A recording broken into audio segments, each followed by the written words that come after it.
the intro of our song is called Atlantis for the Ethics Guild podcast. So we value the fact that Freddie was so humble to let us use his inspiration as our intro song, and we will always, it would never change. No matter how big the platform gets, it would never change. Well, hopefully I have better songs to give you. Atlantis, what? I'm pretty sure it will happen. But how did you start at Atlantis? Like, walk us through that journey. Oh man, Atlantis is one of those slow burn tracks, and what I mean by that, like creating it, I had these couple of verses that were like different, but sort of I had a flow to them that was very it was very off time. And when I got the original version of Atlantis, it was through this producer named Brain Orchestra. I was able to buy the beat off of him, and it was definitely different from the version that you hear now. But I had these interesting verses that were very off time, and it kind of worked with the beat, the sequence a little bit because the beat itself was at high BPM. It was really hard to kind of sing or rap to. It's just a very uh, arpeggiated sounding composition of music. But once I was able to really fall into the words a little bit more, that abstractness or that timing sort of changed a little bit where it was able to kind of find its footing within the composition of the song. But there was still some sort of dissonance. So what I did was I went to my engineer and we recreated the instrumental to kind of almost match sort of my speed and the way that I was rapping the song or singing it. And I think that's what we did with a lot of my songs. I would either create a demo, buy a demo or a beat, or find something that I can write to a little bit, but then I would recreate the beat to match my tone, to match the way that I'm kind of rapping or singing the song, so that there was a more of a cohesion with the composition. I feel like sometimes, sidebar, I feel like sometimes when rappers or singers just kind of go over an instrumental, and it wasn't meant for them. I always hear a little bit of a disconnect because maybe the producer had an intention where it's like I'm making this song because it's making me happy or sad, right? Whereas the singer or the writer of the lyrics is like, well, I'm writing about being sad, but the production is happy. So then there's a kind of a bit of a confused, like a little light. I call it dissonance, right? But dissonance is more like sound. But it's just it creates sort of this like it's not all there, it doesn't mend together. Well, I do for that matter, and that's why I feel like it's important to kind of dress the beats up to how you're writing a little bit, right? So that people can digest it better. And not have this sort of dialogue where it's like, I get what they're saying, but I think the beat is too happy for their sad lyrics, kind of thing.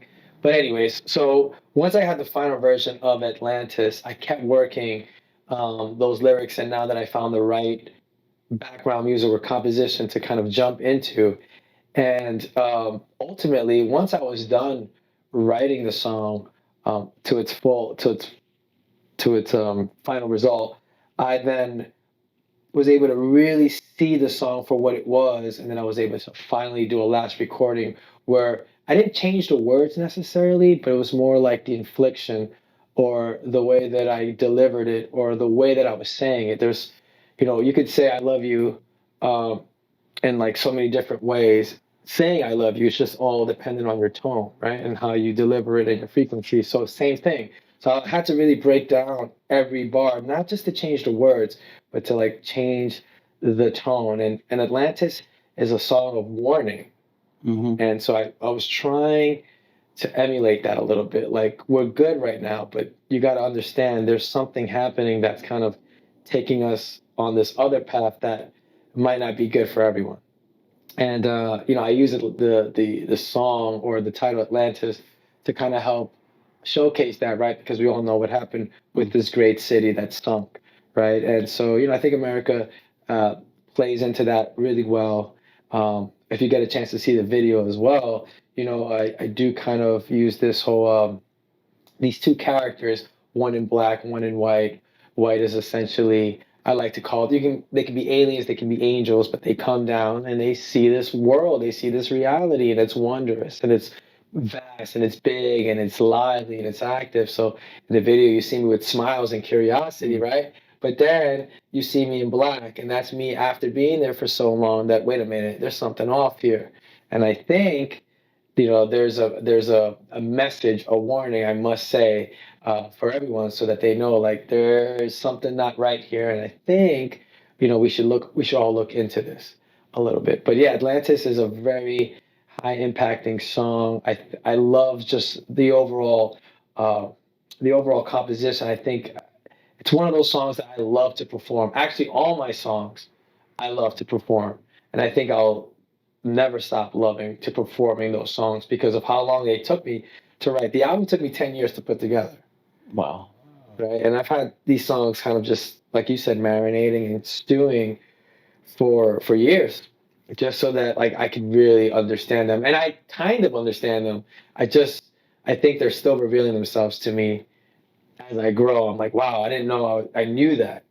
And I did? That's wild. So it's like I'm talking to myself almost into the future while I'm talking to myself in the past and the present, which is kind of amazing. And I think that's why I love singing my words, because in some ways, not fully, but to me, it almost sounds prophetic.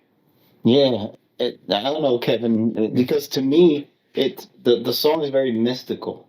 It has a lot of mystique. Yes. And when I was editing the video, like to promote it with the Ethics Guild, I found it so fascinating because it's almost like interdimensional, but at the same time, it's very earth driven. Yes. Exactly. And then, but it puts you in a place, especially the yelling part, right? The screaming part.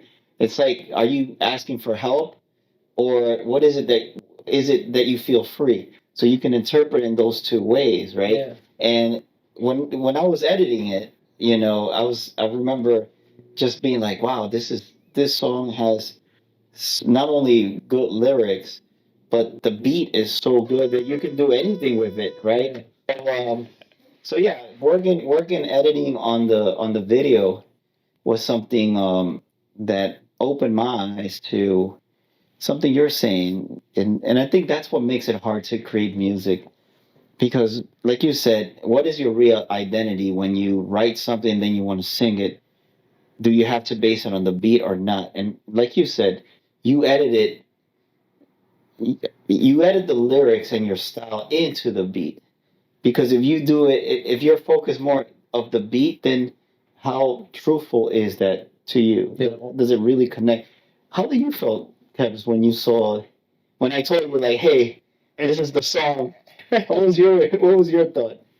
I really like the song. I liked it. I liked the lyrics. I liked how it flowed into it. And I liked the tempos. Like there are like different tempos within the song. Like like these like strong like moments into it, and then these grace moments. And then it comes back in with like those strong message into it. I love that. But then I also like what you're saying, like how you created the song as well, like having the beat match up to the lyrics. Because like sometimes, I don't know, maybe out of my. So what I see, I'm not too much of like a musician artist like that. Mm-hmm. But what I see is like artists would then rap or flow down to the beat as a control. Instead, you use the control as the lyrics and have the beat then flow into the lyrics. And I like that because that's like another twist. That's a good view, man. Yeah. I like using my voice as an instrument. Oh. And the other thing, because walking into that, help us continue to embrace these human experiences and explore more about ourselves and others by just subscribing. If you like our content, definitely like, comment, share it. But also, if you want to be part of our podcast, all you have to do is leave a comment and tell us what you want to talk about. Remember, this is the platform for the people, and we're here to explore those life experiences that are very unique to you and to everyone else. Don't forget to subscribe. I'm trying to